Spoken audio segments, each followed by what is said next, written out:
Bonjour et bienvenue en Pocket News. Aujourd'hui au programme une nouvelle directive pour un air plus pur, un répulsif anti-moustique, non, anti-jeune, et des jouets biodégradables. Allez, c'est parti.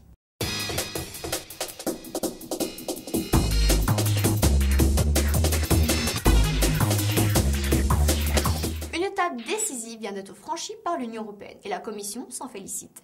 Une directive visant à réduire la présence des fines particules dans les zones urbaines, intitulée Qualité de l'air, vient d'être adoptée. D'ici 2020, ces particules, appelées PM2,5, d'un diamètre inférieur à 2,5 microns, devront être réduites de 20%. Les citoyens européens sont préoccupés par la pollution atmosphérique qui augmente les risques d'asthme et de bronchite et cause 370 000 décès prématurés chaque année dans le bloc. La Commission a donc parié sur cette directive pour répondre aux préoccupations de ses citoyens et pour montrer sa détermination à améliorer la qualité de l'air. Beethoven en France, Mosquito en Angleterre, voici un boîtier qui fait du bruit au propre comme au figuré.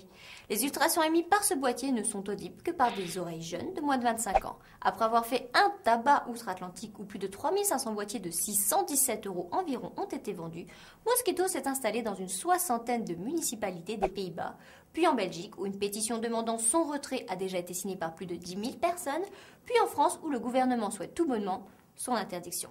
La Commission européenne, qui faisait jusqu'à présent la sourde oreille, a fait savoir qu'elle ne comptait pas intervenir.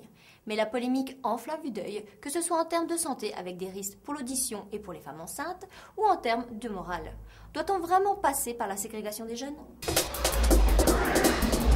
Cet été, vous avez le projet de partir à la découverte d'une des capitales mondiales des amoureux de l'art, j'ai nommé Florence en Italie. Attention, car si après avoir visité sa cathédrale Santa Maria del Fiore, son musée des Offices, le plus vieux musée au monde, sa place de la Seigneurie et son fameux Ponte Vecchio, vous décidez de vous laisser tenter par des ceintures, sacs et jeans Louis Vuitton, Armani, Dolce & Gabbana pour 20 € chacun, votre facture reste d'être plus salée que ce que vous pensiez.